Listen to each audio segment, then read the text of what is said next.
नमस्कार दोस्तों, अगर आप इस चैनल पर नए हैं तो पहले चैनल को सब्सक्राइब कर लें। आज की कहानी का शीर्षक है मुट्ठी भर मेंढक। बहुत समय पहले की बात है। किसी गांव में मोहन नाम का एक किसान रहता था। वह बड़ा मेहनती और ईमानदार था। अपने अच्छे व्यवहार के कारण दूर दूर तक लोग उसे जानते थे और उसकी प्रशंसा करते थे। पर एक दिन जब देर रात शाम को खेतों से लौट रहा था, तभी रास्ते में कुछ लोगों को बोलते और बातें करते हुए सुना। वे उसी के बारे में बात कर रहे थे। मोहन अपनी प्रशंसा सुनने के लिए उनके पीछे चला गया, पर उसने उनकी बात सुनी तो पाया कि वे उसकी बुराई कर रहे थे। कोई कह रहा था कि मोहन घमंडी है, तो कोई कह रहा था कि सब जानते हुए वो अच्छे का दिखावा करता है। मोहन ने इससे पहले सिर्फ अपनी प्रशंसा सुनी थी, पर इस घटना का उसके दिमाग पर बहुत बड़ा असर पड़ा। अब वह जब भी कुछ लोगों को बातें करते देखता तो उसे लगता कि वे उसकी बुराई कर रहे हैं। यहाँ तक कि अगर कोई उसकी तारीफ करता तो भी उसे लगता कि उसका मजाक उड़ाया जा रहा है। धीरे धीरे सभी ये महसूस करने लगे कि मोहन बदल गया है और उसकी पत्नी भी अपने पति के व्यवहार में आए बदलाव से दुखी रहने लगी। और एक दिन उसने पूछा, आजकल आप इतने परेशान क्यों रहते हैं? कृपया मुझे इसके कारण बताइए। मोहन ने उदास होते हुए उस दिन की बात बता दी। पत्नी को भी समझ नहीं आया कि क्या किया जाए, पर तभी उसे ध्यान आया कि पास ही के गांव में एक सिद्ध महात्मा आए हुए हैं।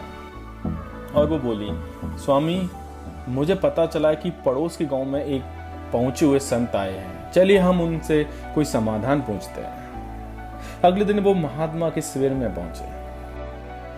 मोहन ने सारी घटना बताई और बोला, महाराज, उस दिन के बाद से सभी मेरी बुराई और झूठी प्रशंसा करते हैं। कृपया मुझे बताइए, मैं वापस अपनी साख कैसे बना सकता हूं? महात्मा मोहन की समस्या समझ चुके थे। पुत्र, तुम अपनी पत्नी को घर छोड़ाओ और आज रात मेरे शिविर में ठहरो। महात्मा कुछ देर सोचते हुए बोले। मोहन ने ऐसा ही किया, पर जब रात में सोने का समय हुआ तो अचानक ही मेंढकों की टर टर की आवाज आने लगी। मोहन बोला, एक क्या महाराज, यहाँ इतना कोलाहल क्यों है?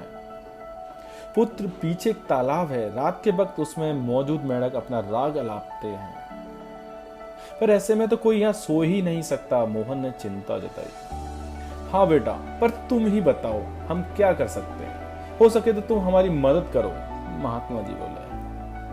मोहन बोला, ठीक है महाराज, इतना शोर सुनने से लगता है मेंढकों की संख्या हजारों में होगी। मैं कल ही गांव से 50-60 मजदूरों को लेकर आता हूं और उन्हें पकड़कर दूर नदी में छोड़ आता हूं। और अगले दिन मोहन सुबह सुबह मजदूरों के साथ वहां पहुंचा। महात्मा जी वहीं खड़े थे, सब कुछ देख रहे थे। तालाब ज्यादा बड़ा नहीं था। 8-10 मजदूरों ने चारों ओर से जाल डाला और मेंढकों को पकड़ने लगे। थोड़ी देर में मेहनत के साथ सारे मेंढक पकड़ लिए गए। जब मोहन ने देखा कि कुल मिलाकर 50 से 60 ही मेंढक पकड़े गए, तब उसने महात्मा जी से पूछा, महाराज, कल रात को तो इसमें हजारों मेंढक थे, भला आज वे सब कहाँ चले गए? यहाँ तो बस मुट्ठी भर मेंढक ही बचे हैं। महात्मा जी गंभीर होते बोले, कोई मेंढक कहीं नहीं गया है। तुम कल इन्हीं मेंढकों की आवाज सुनी थी। मुट्ठी भर मेंढक ही इतना शोर कर रहे थे कि तुम्हें लगा हजारों मेंढक टर टर कर रहे हों। पुत्र, इसी प्रकार जब तुम्हें कुछ लोगों की अपनी बुराई करते सुना तो तुम यही गलती कर बैठे। तुम्हें लगा कि हर कोई तुम्हारी बुराई करता है, पर सच्चाई ये है कि बुराई करने वाले लोग मुट्ठी भर मेंढक के समान ही थे। इसलिए अगली बार किसी को अपनी बुराई करते सुनना तो इतना याद रखना कि हो सकता है कि कुछ ही लोग हों जो ऐसा करते हों, और इस बात को समझना कि भले तुम कितने ही अच्छे क्यों ना हो, ऐसे कुछ लोग होंगे ही जो तुम्हारी बुराई करेंगे। अब मोहन को अपनी गलती का एहसास हो चुका था। वह पुराना वाला मोहन बन चुका था। सो दोस्तों, ये छोटी सी कहानी हमें सिखाती है, मोहन की तरह हमें भी कुछ लोगों के व्यवहार को हर किसी के व्यवहार नहीं समझ लेना चाहिए। पॉजिटिव फ्रेम ऑफ माइंड से ही अपनी जिंदगी जीनी चाहिए। हम कुछ भी कर लें, पर लाइफ में कभी ना कभी ऐसी समस्या आ ही जाती है जो रात के अंधेरे में ऐसी लगती है मानो हजारों मेंढक में टर टर कर रहे हो। पर जब दिन के उजाले में हम उसका समाधान करने का प्रयास करते हैं तो वही समस्या छोटी लगने लगती है। इसलिए हमें ऐसी सिचुएशन से घबराने के बजाय उसका सॉल्यूशन खोजने का प्रयास करना चाहिए और कभी भी मुट्ठी भर मेंढकों से घबराना नहीं चाहिए। सो दोस्तों, एक कहानी आपको पसंद आई हो तो इसको लाइक करें, शेयर करें और कमेंट करके हमको बताएं कि आपको कैसी लगी। चैनल को सब्सक्राइब करना ना भूलें। धन्यवाद।